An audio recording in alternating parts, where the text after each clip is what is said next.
Bombing, bomba, helicopters destroyed us. I don't know. They saw this, but they don't know why. We are human like you.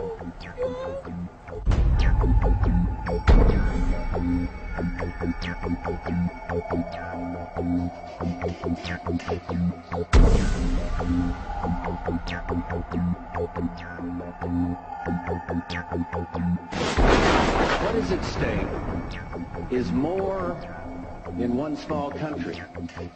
It is a big idea, a new world order.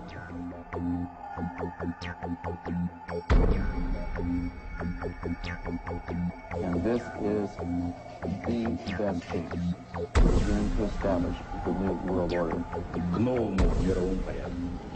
I think even that does not describe why the world has changed so much and why the world has turned so much toward a new world order and a new kind of civilization. It first started in 1967 when I found out that I had not gotten the big picture, even though I thought that I had it together. I just didn't have the complete pieces of the picture. This is a giant geo-psycho-political picture, and things are happening with the use of subliminal, indirect, and reverse psychological propaganda. It's made to be confusing by the evilarchy that controls not only the United States but Britain. This Illuminati, this group who called themselves the Enlightened Ones, had gained positions of power through control of the banking system.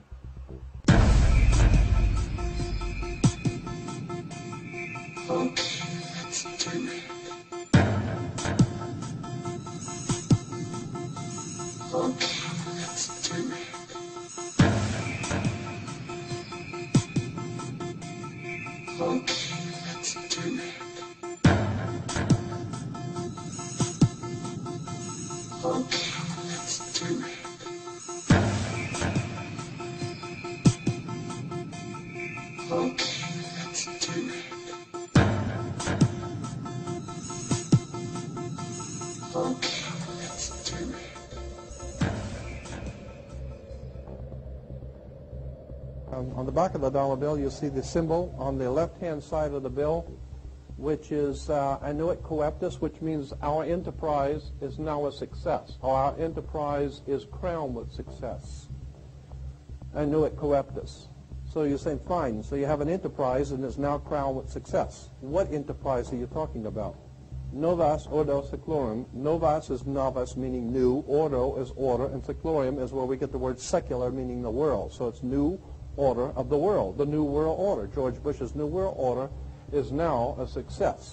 Bill, you've heard an awful lot of dramatic speeches and seen dramatic moments in times of great gravity for the nation.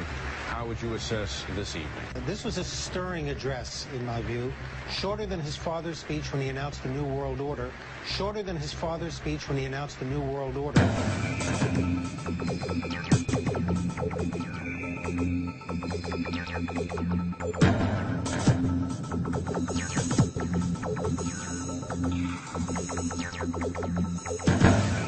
1934 is when the Federal Reserve actually finally took total control of the United States monetary system, and that's when they said it is now a success, because this is a symbol, this is an emblem of a secret society of Freemasons called the Illuminati, the German Bavarian Illuminati. They were a secret society founded in the south of Germany. They were called the Illuminati, the illuminated ones, the enlightened ones. Nuit coeptis, nova sodo seclorum, and that was in 1774 that the Bavarian Illuminati drew up their plans for what they were going to do in America and how they were going to do it. The triangle at the top with the light emanating from around it is Horus, the god of the ancient Egyptians. Of course, this is an Egyptian pyramid. You don't find pyramids in America. You find them in Egypt. And that pyramid is the symbol of the eye, was in the Egyptian religion Horus, which was the newborn sun. Every morning when the sun came up, his name was Horus. That was the solar divinity in Egypt. Horus was God's son, the light of the world, who is risen. He is our risen Savior, our risen. And so Horus was referred to as God's son, and that's why the light is emanating from around, because it's the sun. The sun is a round eyeball of God. The ancient Egyptians believed the pupil of God was the sun, and he's watching you, and therefore the sun was very bright. And so today we even say someone who is extremely intelligent is brilliant. They're bright, and that's why God is, of course, the most brilliant of all. Therefore the sun is the most brilliant because it's God's eye. All right, anyway, there are 13 layers on the pyramid.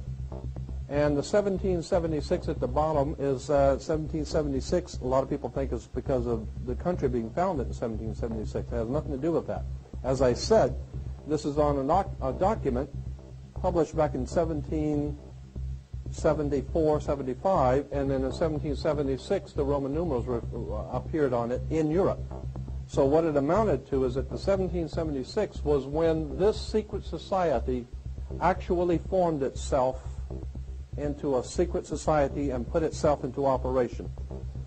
They were the basis for what we call today in our country the Bavarian Illuminati was the basis for what we call today the Colombian faction. The Colombian faction of the Illuminati came here right after this government was formed, and that's where we get today Columbia Space Shuttle, Columbia Movies, Columbia Television, Columbia Records, everything, Columbia University. As a matter of fact, Columbia TV, Columbia Broadcasting System, CBS. What is the symbol for CBS? It's the all-seeing eye. And that's why our government is in the District of Columbia, because these guys own our government. They print our money, and they own not only the government, but they own you. You are their property. So, in other words, these guys print the money, they run the country, and they own you, and they own everything around it. And so they make the laws, and that's why they can decide who can kill who, and who can get away with who, and who can get away with whatever, because they make the laws and they decide. All right. As I said to you before, there are 13 layers in this pyramid. There are 13 letters in Nuit coeptis, but 13 is a very important number to this secret society. There are 13 stripes. There are 13 stars here, which make up the Star of David. The 13 berries, there are 13 leaves, 13 arrows. There are 32 feathers here and 33 feathers there. Everything is done in a sequence of 13. 13, of course, is based on, this is what we call Masonic symbolism. Freemasons designed this dollar bill. Everything is done in a sequence of 13, and again, I draw your attention to the fact that you have 13 stars here, which collectively make up the Star of David. There's a reason why. On the $1 bill at the top, you'll see this little image right here. But if you blow it up from an actual photograph, you'll see it is it's a little owl. It's a symbol of a Bohemian society. The Bohemian Society meets in California on the last 2 weeks of July of every year. I have pictures showing all of the presidents, all of the living presidents, excluding the new one, but all of the living presidents at Bohemian Grove in Northern California, and they're all wearing red and black Ku Klux Klan dress type of regalia, like the Ku Klux Klanners, with the pointed headdress and everything. And, I mean, that's quite a sight to see presidents dressed like Ku Klux Klan members, right? And they're standing in front of a big open pit of fire, and behind them is about a 20 to 25 foot owl behind them. And the article in Elm magazine